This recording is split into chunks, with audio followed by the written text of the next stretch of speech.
है। और तारीख कितनी है?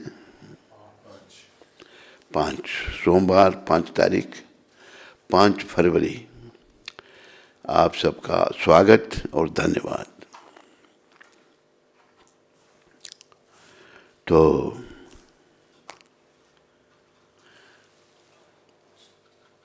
सब मेरे पीछे बोलिएंगे, ओम नमो भगवते वासुदेवाय, ओम नमो भगवते वासुदेवाय, ओम नमो भगवते वासुदेवाय। नारायणं नमस्कृत्यं नरं चैव नरोत्तमं देवीं सरस्वतीं व्यासं ततो जयम् उदीरयेत्। नष्टप्रायेषु भद्रेषु नित्यं भागवत सेवया भगवती उत्तम श्लोके भक्तिर्भक्ति नैष्ठ की। विजय के साधन स्वरूप बोलो, इस श्रीमद् भागवत का पाठ करने सुनने के पूर्व मनुष्य को चाहिए कि मैं श्री भगवान नारायण को, नरोत्तम नारायण ऋषि को, विद्या की देवी माता सरस्वती को तथा ग्रंथकार श्रील व्यासदेव को नमस्कार करें। भागवत की कक्षाओं में नियमित उपस्थित रहने तथा शुद्ध भक्त की सेवा करने से हृदय के सारे दुख लगभग पूर्णतः विनष्ट हो जाते हैं और उन पुण्य श्लोक भगवान में अटल प्रेमा भक्ति स्थापित हो जाती है, जिनकी प्रशंसा दिव्य गीतों से की जाती है। तो भागवत का ये प्रथम स्कंद है और पहला अध्याय, दूसरा अध्याय और 8वां श्लोक है। धर्म सुनिष्ठिता पुंसम विश्वक्सेना कथासूया नोत्पादये धीरतिम श्रम एव हि केवलम। मनुष्य द्वारा अपने पद के अनुसार संपन्न की गई वृत्तियां यदि भगवान के संदेश के प्रति आकर्षण उत्पन्न ना कर सकें तो वे निरी व्यर्थ का श्रम होती हैं। तो हम कुछ भी काम करें, हमारा आकर्षण भगवान की तरफ होना चाहिए, श्री कृष्ण की तरफ होना चाहिए। याद रखो, 84 लाख योनियों में से मनुष्य योनि मनुष्य की एक योनि है। 84 लाख योनियाँ जो हैं उनमें खाना पीना सोना इंद्रियों का तर्पण करना मनुष्य योनि में भी ये है। लेकिन मनुष्य शरीर में विशेषता ये है कि इसके द्वारा हम भगवत प्राप्ति कर सकते हैं। हमें भगवान ने निर्णयात्मक बुद्धि दी है, अच्छा या बुरा। पशु निर्णय नहीं कर सकते। तो हमें भगवान के प्रति अपना आकर्षण बढ़ाना है। मनुष्य की जीवन के प्रति विभिन्न अवधारणाओं के अनुसार वृत्तियां भी भिन्न भिन्न होती हैं। हर व्यक्ति अपना अलग अलग तरह से काम करते हैं। निपट भौतिकवादी के लिए जो स्थूल शरीर से परे कुछ भी नहीं देख पाता, प्राय हम लोग भौतिकवादी हैं और हम इस भौतिक शरीर को ही देख सकते हैं, इसके परे कुछ नहीं देख पाते। इंद्रियों से परे कुछ भी नहीं है, अतः उसकी वृत्तियां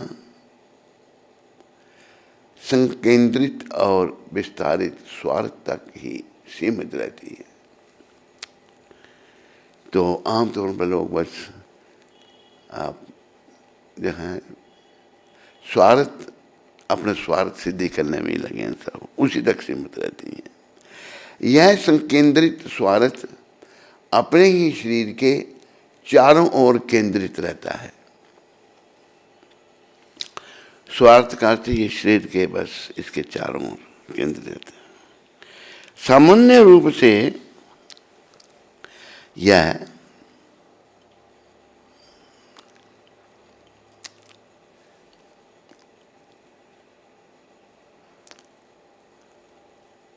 यह निमन पशु में देखा जाता है।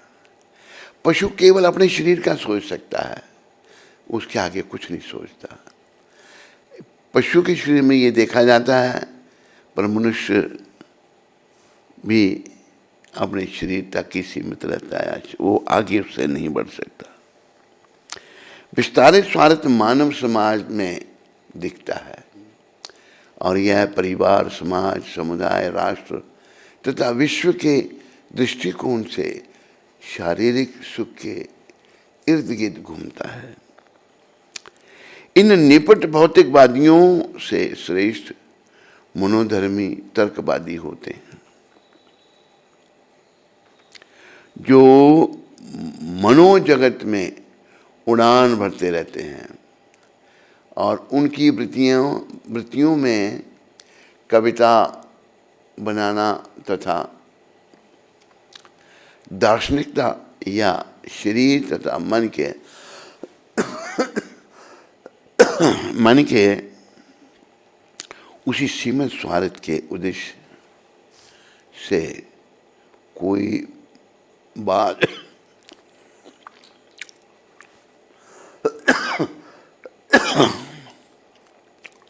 चलाना सम्मिलित होते हैं। किंतु शरीर तथा मन से श्रेष्ठ सुप्त आत्मा है, जो यदि शरीर में ना रहे तो सभी शारीरिक तथा मानसिक स्वार्थ व्यर्थ एवं शून्य हो जाए। किंतु कम बुद्धि मनुष्यों को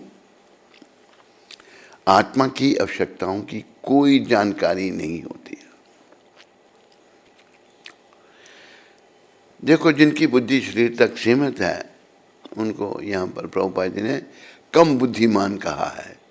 कम बुद्धिमान मनुष्यों को आत्मा की आवश्यकताओं की कोई जानकारी नहीं, और प्रायः कोई भी आत्मा को नहीं समझ रहा।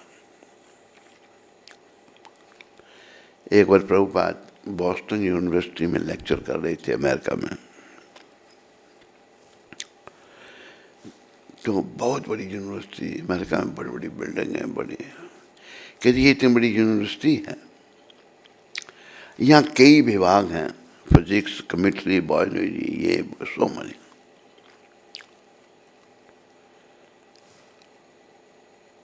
गुरु महाराज पूछते हैं स्टूडेंट्स को, एक मृतक शरीर और जीवित शरीर में क्या अंतर है? एक खड़ा होकर कहता है कि मृतक शरीर में आत्मा नहीं है और जीवित शरीर में आत्मा है। तो गुरु महाराज को पूछते हैं, जरूरी क्या है, शरीर या आत्मा?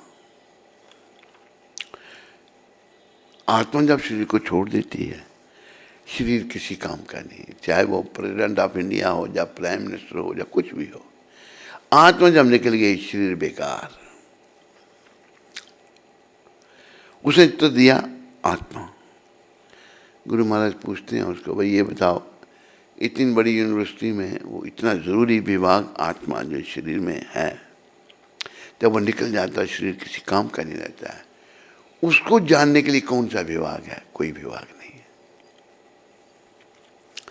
असल में मनुष्य शरीर में हम आत्मा के उत्थान के लिए आए हैं। शरीर नश्वर है, पर आत्मा जो शाश्वत इसमें है, इस नश्वर शरीर के द्वारा आत्मा को जाना जा सकता है, आत्मा का उत्थान हो सकता है। लेकिन ये कहीं भी नहीं सिखाया जाता। कृष्ण कृपा से प्रभुपाद जी आत्मा और परमात्मा का ज्ञान दे रहे हैं, क्योंकि मूर्ख लोगों को ना तो आत्मा की कोई जानकारी होती है और ना ही इसकी कि वह शरीर तथा मन के विचार क्षेत्र से किस प्रकार परे है। फलस्वरूप वे अपनी अपनी वृत्तियों से संतुष्ट नहीं रहते। जो हम काम कर रहे हैं उसमें कुछ संतुष्टि। अभी देखो कि प्रभुपाद ने एक उदाहरण दिया है, एक सेठ करोड़पति करोड़ों का बिजनेस कर रहा है। वो सोचता मैं कभी ऐसी जगह चला जाऊंगा हफ्ता 10 दिन के लिए, जहाँ नंबर को फोन नहीं आए और मैं शांति से, इतना जो वो कर रहा है उसमें शांति नहीं है। जो करोड़ों का काम कर रहा है उसमें शांति नहीं है। प्रभुपाद कहते हैं वो क्या करता है, जिस काम में से उसको कोई शांति नहीं मिली, अपने लड़के को भी उसी में लगाता है। अरे भाई तुम्हें कोई अगर शांति नहीं मिली इससे, लड़कों को क्यों लगा रहा है? लेकिन नहीं, वो नहीं समझ सकता भाई मुझे जिस काम करने से करोड़ों रुपए कमाने से कोई मन की शांति तो मिली नहीं, तो मैं लड़कों को वो काम करवाऊं जिससे इनको आत्मा की शांति मिले। जो जैसा है वो अपने बेटे को वैसा ही बनाना चाहेगा। संसार में कहीं भी शांति नहीं है। शांति तो केवल प्रभु चरणों में है, श्री कृष्ण के चरणों में है, श्री कृष्ण के सिमरन में है, श्री कृष्ण के भजन में है।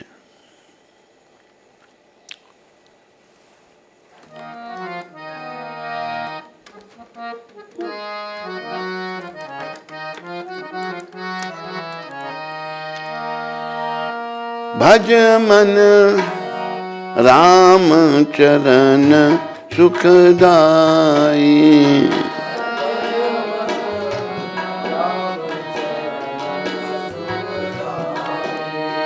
भज मन श्याम चरण सुखदाई,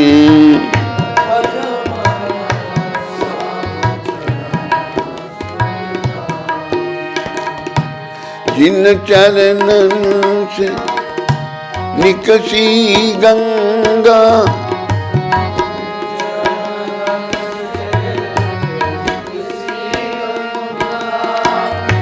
शंकर जटा समाई, शंकर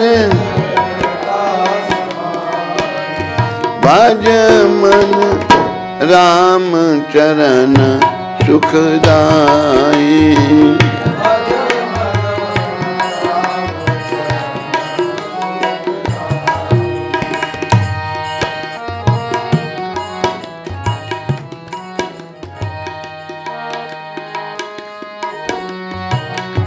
जिन चरणन की चरण पादुका,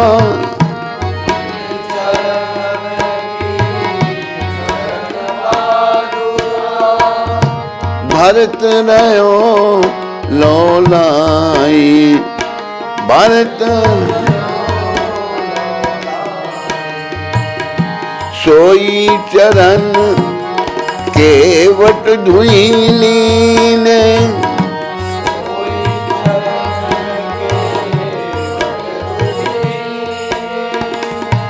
तब हरि नाव चलाई, तब हरि भज मन राम चरण सुखदाई।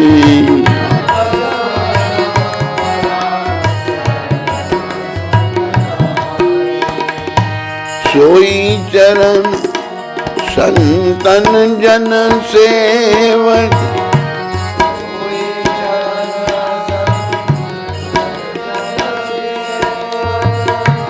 सदा रहत सुखदाई।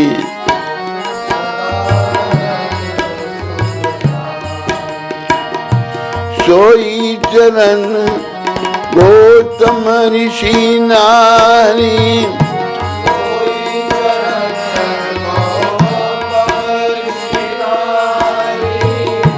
परसी परम पद पाई।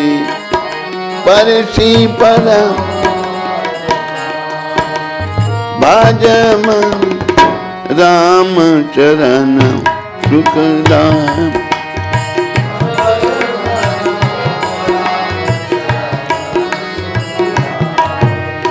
भज मन राम चरण सुखदाई।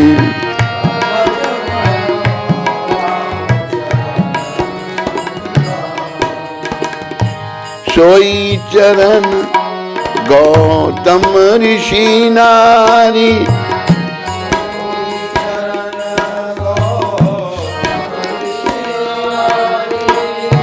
परसी परम पद पाई। परसी परम भज मन राम चरण सुखदाई।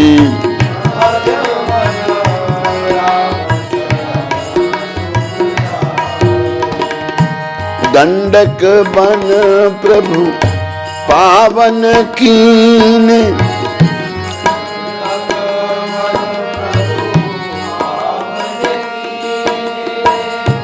ऋषियन त्रास मिटाई।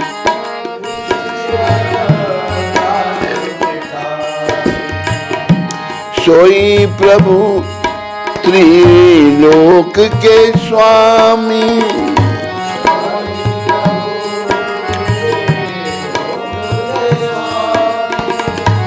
कनक मृगा संग धाई।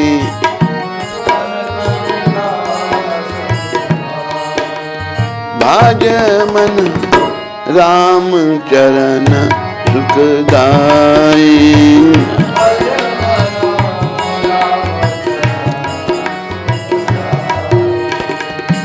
कपि सुग्रीव बंधु भय व्याकुल,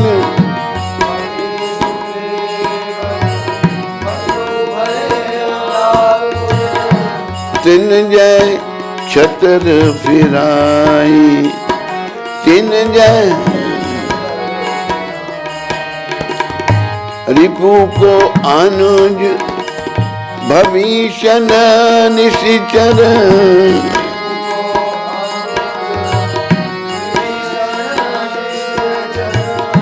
परसत लंका पाई।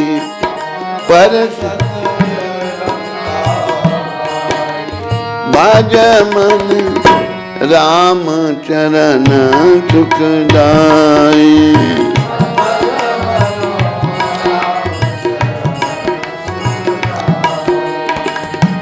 शिव शंकादिक अरु ब्रह्मादिक,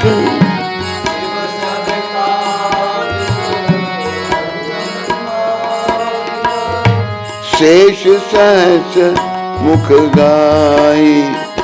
शेष तुलसीदास मारुत सुत की प्रभु,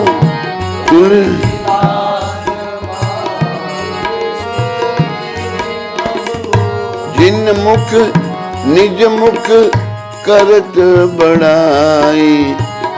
निज मुख भज मन राम चरण सुखदाई।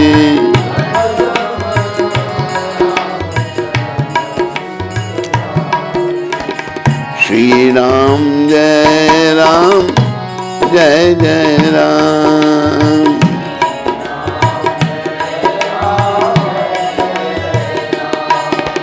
जय सिया राम जय जय हनुमान। जय सिया राम जय जय हनुमान। जय सिया राम जय सिया राम। जय सिया राम जय सिया राम। हरे कृष्ण कृष्ण कृष्ण हरे हरे, हरे राम राम राम हरे हरे।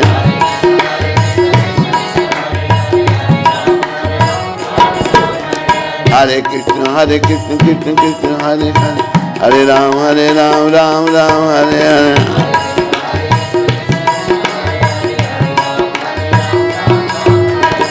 हरे कृष्णा कृष्ण कृष्ण हरे हरे, हरे राम राम राम हरे हरे।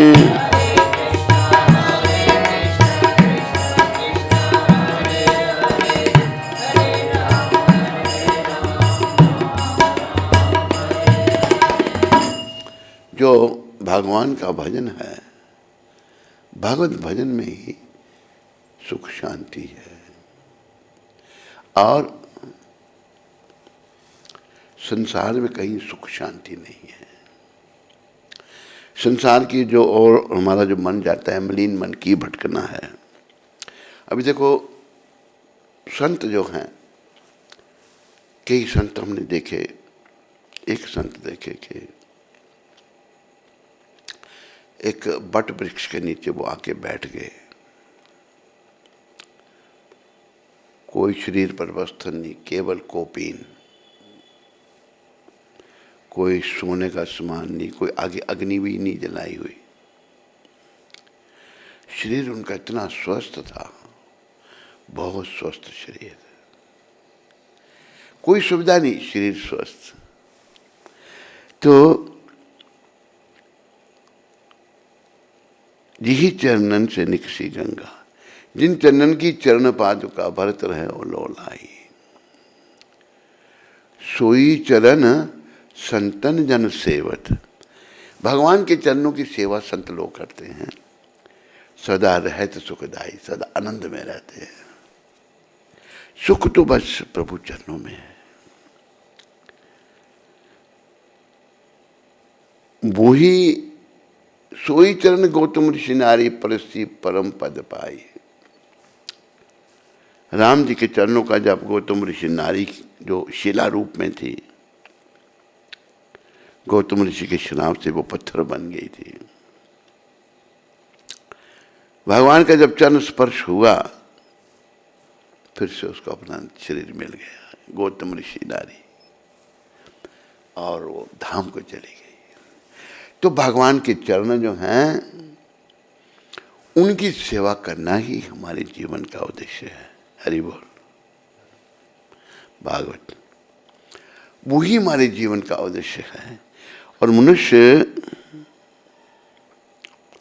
अभी किसी ने मुझे एक वीडियो भेजा, वो देखने में आदमी हिंदू ही दिखता था। वो गौओं को मार रहा है। गाय बेचारी आती है, वो खड़ी होती है, तो ये बस टक्का टक, गाय का सारा उधर धाड़ इधर। तो प्रेस वाला कोई पूछ रहा है उसको कि आपको डर नहीं लगता? कितनी गायें, कह कोई 100-200 मैं रोज की मार देता हूँ। तो लोग नहीं समझते कुछ भी। ये जो कर्म हम कर रहे हैं, इसका परिणाम क्या होगा? लोग आत्मा परमात्मा को भूल गए, केवल शरीर का ही कैसे भरण पोषण कैसे करना है, नहीं और कुछ नहीं। शरीर के पीछे सब कोई लगे। पशु सारे दिन शरीर के बारे में सोचता है, और मनुष्य भी ऐसा बन रहा है, वो शरीर के भरण पोषण में लगा है। तो आत्मा स्थूल शरीर तथा सूक्ष्म मन से परे है। ये स्थूल शरीर है और मन सूक्ष्म है, इससे परे है। वह शरीर तथा मन का एक सशक्त सक्रिय तत्व है। शरीर तथा मन का एक सक्रिय तत्व है।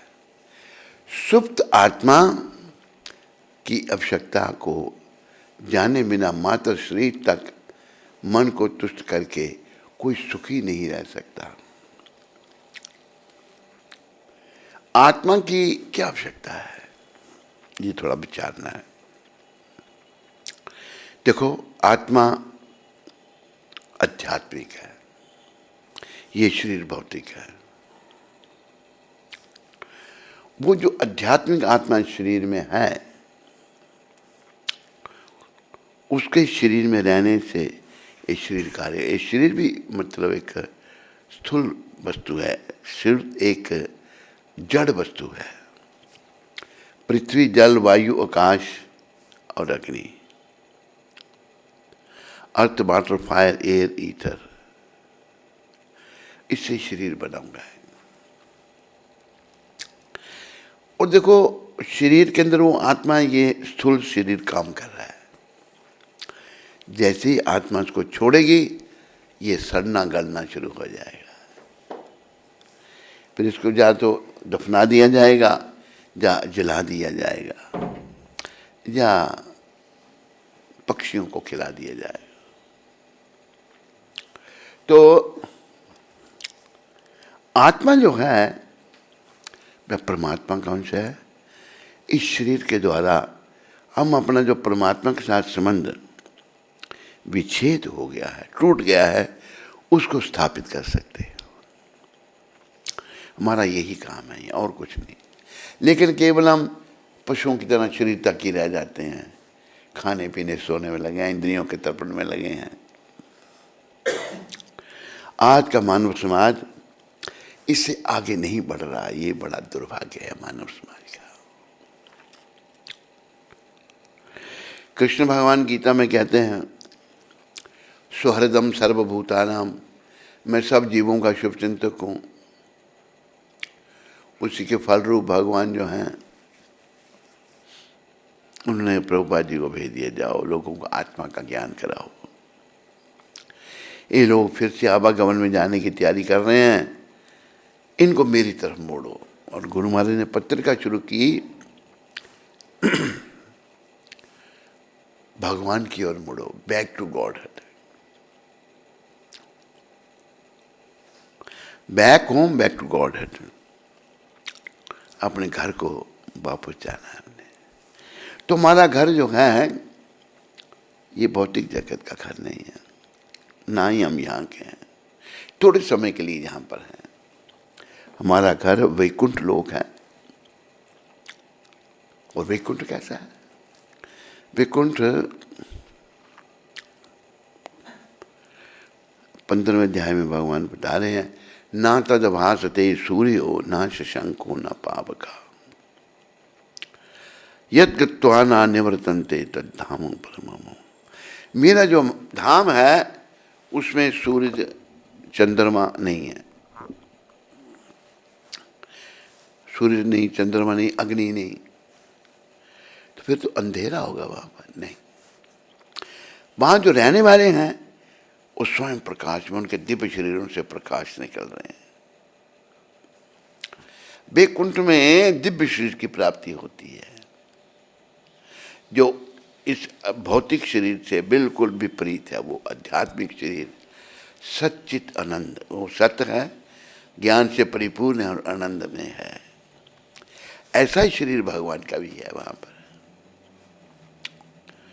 ईश्वरः परम कृष्ण सच्चित आनंद विग्रह अनाधिर आदिर गोविंद सर्व कारण कारण। भगवान सब कारणों के कारण है।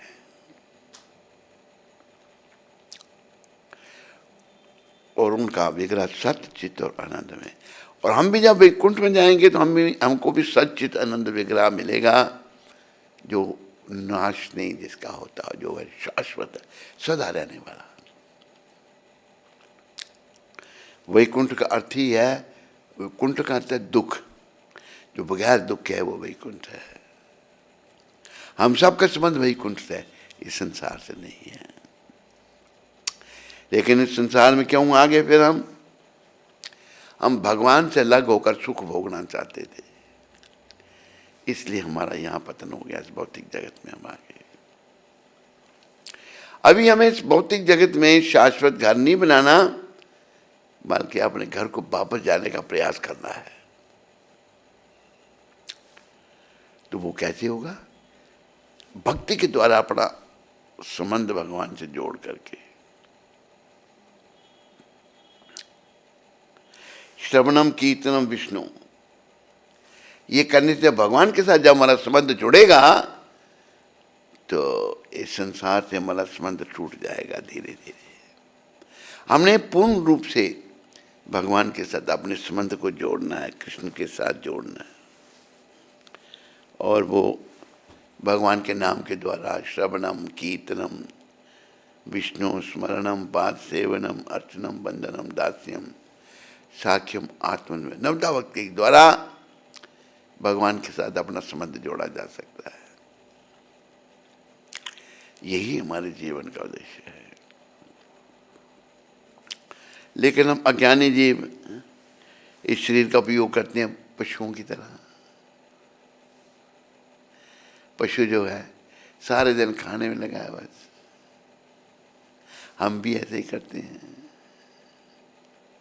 इस पशुओं के स्तर से हमने ऊपर उठना है, आत्मा के स्तर पर आना है और परमात्मा से अपना संबंध जो टूट गया उसको स्थापित करना है।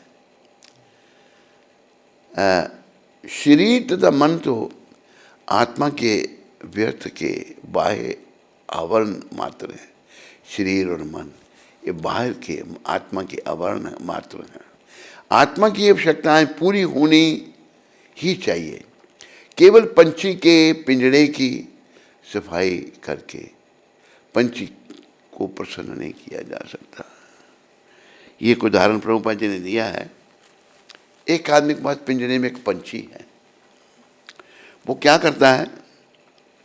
पिंजरे को साफ कर देता है, रोज साफ सुथरा रखता है, पॉलिश कर देता है उसको, पर पंछी को खाने के लिए कुछ नहीं देता। ये ठीक है? क्या होगा? पंछी मर जाएगा। ये गलती हम सब करें। शरीर पिंजरा है, पंछी जीवात्मा है। शरीर का ध्यान करते हैं, आत्मा का ध्यान नहीं करते हैं। शरीर के माध्यम से हमने आत्मा का भोजन, जैसे शरीर की खुराक भोजन है, क्या है? ऐसे आत्मा की खुराक भजन है। आत्मा की खुराक है हरे कृष्ण कृष्ण कृष्ण हरे राम राम। ये आत्मा की खुराक है। भोजन तो हम नित्य प्रति करेंगे, 2-4 बार करेंगे, लेकिन भजन नहीं करते, उसको भूल जाते हैं। तो हमें भोजन करें या ना करें, लेकिन भजन जरूर करना है। तो यहां गुरु महाराज कह रहे हैं मनुष्य को उस पंछी की व्यक्तिगत आवश्यकताएं जानने ही चाहिए।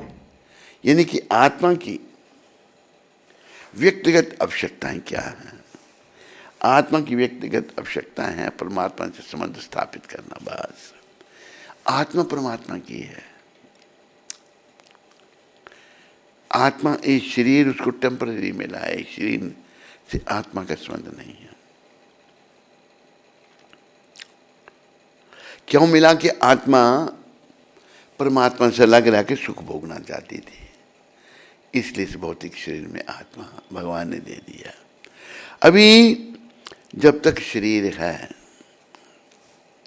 तब तक हमें केवल आत्मा को संतुष्ट करने में लगे रहना चाहिए। लेकिन हम शरीर को संतुष्ट करने में लगे रहते हैं, आत्मा को भूल जाते हैं।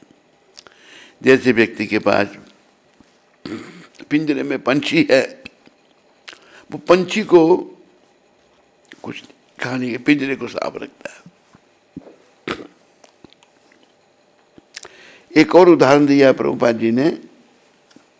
एक व्यक्ति पानी में डूब रहा था, उसकी औरत बाहर खड़ी है, कहते मेरा पति डूब रहा, बचाओ बचाओ। एक आया, मैं बचाता हूँ। गया, गया, जाकर डूबते हुए आदमी का कोट उसके हाथ में आया, कोट को ले आया, कहते ये तेरा पति, मेरा पति तो डूब गया, तो उसका कोट है। इसी प्रकार शरीर को बचाने से आत्मा नहीं बचेगी। आत्मा परमात्मा की जब शरण में आएगी, प्रभु चरणों में लगेगी आत्मा, फिर ही आत्मा स्वस्थ रह सकती है और अपने असली स्वरूप को प्राप्त कर सकती है। असली स्वरूप क्या है? जीव का जीव रे स्वरूप है कृष्ण रे नित्य दास। जीव का असली स्वरूप हम कृष्ण के नित्य दास हैं, नित्य सेवक हैं, लेकिन आज उसको हम भूल गए हैं। आज हम अपने आप को शरीर की सेवा में लगाए हुए हैं, बस ये भूल है। आत्मा की आवश्यकता यह है कि वह भौतिक बंधन से, संकुचित क्षेत्र से बाहर निकलना चाहता है। भौतिक बंधन से आत्मा की आवश्यकता यह है कि वह भौतिक बंधन के संकुचित क्षेत्र है, बाहर निकलना चाहता है और पूर्ण स्वतंत्र की अपनी इच्छाओं को पूरा करना चाहता है। आत्मा पूर्ण स्वतंत्र है, लेकिन इस शरीर के अंदर अभी आत्मा को बांध दिया गया है। वह इस विशालतर ब्रह्मांड की आच्छादित दीवारों के बाहर जाना चाहता है। वह स्वतंत्र प्रकाश तथा आत्मा का दर्शन करना चाहता है। उसे पूरी स्वतंत्रता तब प्राप्त होती है जब वह पूर्ण आत्मा श्री भगवान को मिलता है। आत्मा जब परमात्मा को मिलती है तभी वो प्रसन्न होता है। वह पूर्ण आत्मा तभी प्रसन्न होता है। प्रत्येक प्राणी में ईश्वर के प्रति प्रसुप्त स्नेह उपस्थित रहता है। आध्यात्मिक जीवन का प्राकट्य स्थूल शरीर तथा मन के माध्यम से स्थूल तथा सूक्ष्म पदार्थ के प्रति विकृत प्रेम के रूप में होता है। अतएव हमें ऐसे काम करने चाहिए जिनसे हमारी दिव्य चेतना जागृत हो, दिव्य चेतना हमारी जागृत हो। ऐसा परमेश्वर की दिव्य लीलाओं के श्रवण एवं कीर्तन द्वारा कि ही संभव है। भगवान के श्रवणम कीर्तनम विष्णु, उसी से ये संबंध, ये संभव है। ऐसी कोई भी वृत्ति जिससे मनुष्य में परमेश्वर के दिव्य संदेश का श्रवण तथा कीर्तन करने में अनुरक्ति जागृत नहीं होती, उसे यहाँ पर समय का अपव्यय मात्र बताया गया है। भगवान के प्रति आकर्षण नहीं होता, बस समय का अपव्यय कर, समय का नाश कर रहा है, वो बताया गया है। ऐसा इसलिए है कि अन्य वृत्तियां चाहे वे किसी भी बात के रूप में हों, आत्मा को मुक्ति नहीं दिला सकती। यहाँ तक कि मोक्षकामियों के कर्म की व्यर्थ माने जाते हैं, कर्म भी व्यर्थ माने जाते हैं, क्योंकि वे समस्त स्वतंत्रताओं के मूल स्रोत को नहीं जान पाते। निपट भौतिकवादी व्यवहारिक रूप से देख सकता है कि उसका भौतिक लाभ काल तथा स्थान से बंधा है, चाहे वह इस लोक में हो या अन्यत्र। यदि वह स्वर्ग लोक में भी चला जाए तो उसकी लालायित आत्मा को वहाँ भी स्थायी वास नहीं मिलेगा। देखो, आत्मा अगर स्वर्ग में भी जाती है ना, तो सदा के लिए वहाँ नहीं रह सकती। संचित पुण्य से आत्मा को स्वर्ग मिलता है। क्षिणे पुण्य अमृतलोके विशंति। संचित पुण्य जब समाप्त हो जाता है, पुनः आत्मा को मृत्युलोक में आना पड़ता है, भौतिक शरीर धारण करना पड़ता है। तो निपट भौतिकवादी व्यवहारिक रूप से देख सकता है कि उसका भौतिक लाभ काल तथा स्थान से बंधा है, चाहे वह इस लोक में हो या अन्यत्र। यदि वह स्वर्ग लोक में भी चला जाए तो उसकी लालायित आत्मा को वहाँ भी स्थायी वास नहीं मिलेगा। इस लालायित आत्मा को पूर्ण भक्ति की पूर्ण वैज्ञानिक विधि द्वारा तुष्ट किया जा सकता है। तो आत्मा जो है ना, भक्ति के द्वारा ही संतुष्ट हो सकती है। आत्मा को उसकी खुराक जब परमात्मा का भजन मिलता है तो आत्मा प्रसन्न हो जाती है। बोलो जगत गुरु शिला प्रभुपाद की, बोलो आत्मा परमात्मा देने वाले प्रभुपाद की, आत्मा परमात्मा का ज्ञान देने वाले प्रभुपाद की, बोलो मोर मुकुट बंशी वाले की। हरे कृष्णा। कल धर्म से ही वर्ग से, कल दूसरा चुनो है। चलो क्या है? अच्छा, आज तारीख है 5।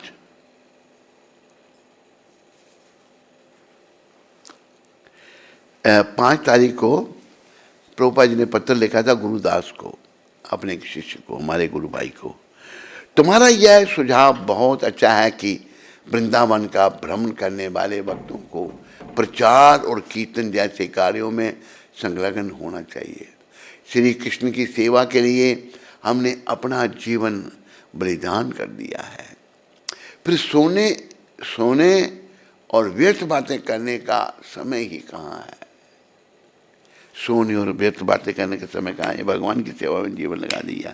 तुम मेरा उदाहरण देख सकते हो। मेरा एक भी क्षण व्यर्थ नहीं जाता। प्रभुपाद हर समय भगवान की सेवा में लगे रहते थे। प्रचार में रात को भी 2 बजे उठ करके पुस्तकें लिख रहे हैं, दिन में भी प्रचार के कार्य में लगे हुए हैं, अनुवाद कर रहे हैं। बोलो पतित पावन शिला प्रभुपाद की।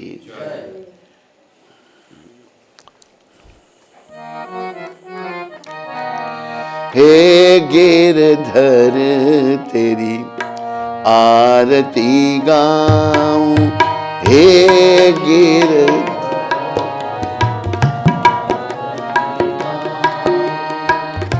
मोर मुकुट तेरे शीश पे सोगे, मोर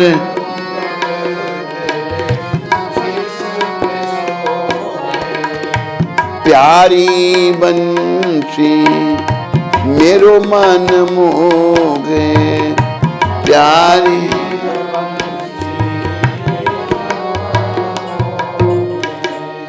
देख छवि बलि हारी मैं जाऊं, देख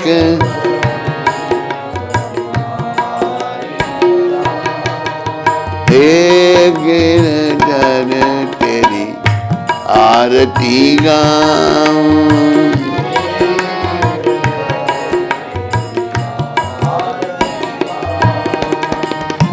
चरणों से निकली है गंगा प्यारी,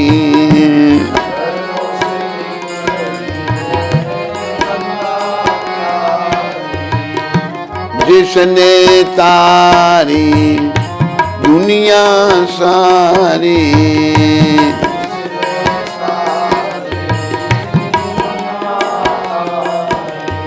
उन चरणों में शीश झुकाऊं,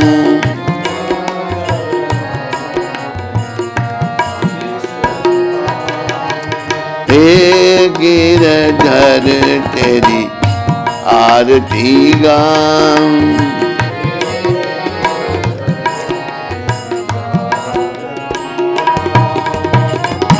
संग सोहे वृष बानु दुलारी,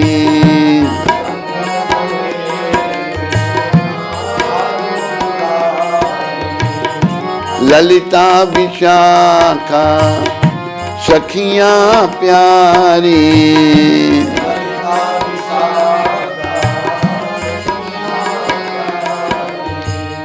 युगल छवि के दर्शन पाऊं।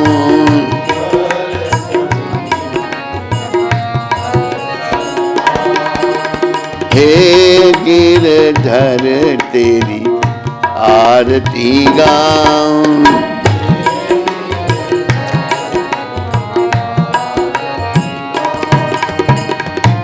व्यासदास के नाथ आप हो,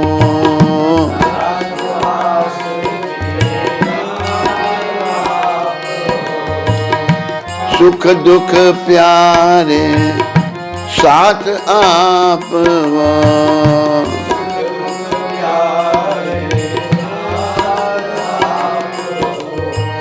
वास सदा वृंदावन पाऊं।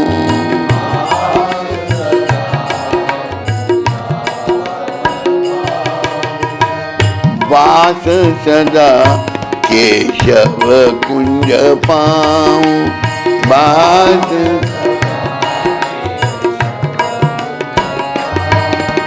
हे गिरधर तेरी आरती गाऊं।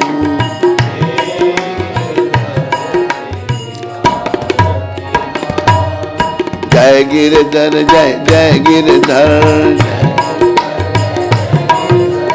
राधा गिरधर जय गिरधर, राधा गिरधर गिरधर गिरधर गिरधर गिरधर गिरधर गिरधर गिरधर। बोलो राधा गिरधर भगवान की। हरे कृष्ण। उठाओ इसको भी, इसको। सुरभि कुमारी अरनिया जम्मू से। सुरभि, ओहो क्या कर दिया भाई, फेंक दिए।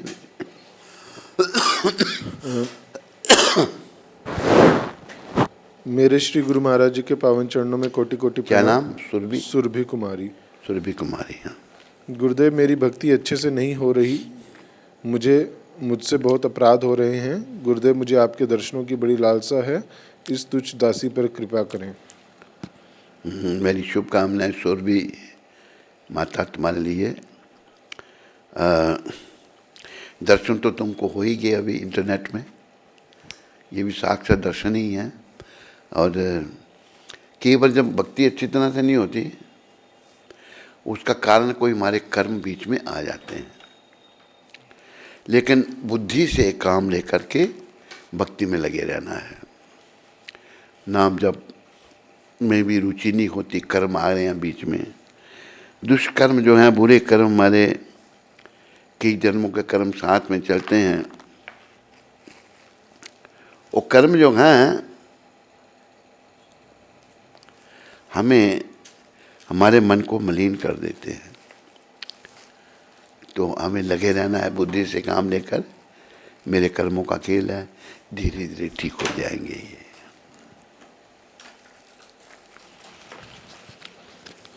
लक्ष्मण शर्मा अमृतसर से। हरे कृष्ण महाराज जी, दंडवत प्रणाम। मेरा नाम लक्ष्मण है। मैं हरि कृपा प्रभु की क्लासेस भक्ति वृक्ष अटेंड करता हूँ 2018 से। महाराज जी, आप मेरे सपने में आए।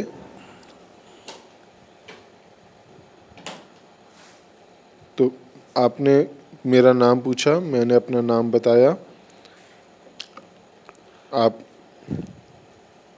आपने मुझे स्वप्न में दीक्षा दी और मैं बहुत खुश हो गया। दीक्षा देते समय आपने बोला कि तुम पर राधा रानी की कृपा है। हरे कृष्ण महाराज जी, दंडवत प्रणाम। लक्ष्मण, राम जी कहाँ हैं? बड़ी अच्छी बात, लक्ष्मण तेरे पर कृपा हो गई, ये बहुत अच्छी बात है। तो जीवन सफल करो, खूब भक्ति करो। बस, और कोई प्रश्न किसी को? आप में से किसी को कोई प्रश्न तो नहीं? चलो अभी सब लोग प्रसाद लो।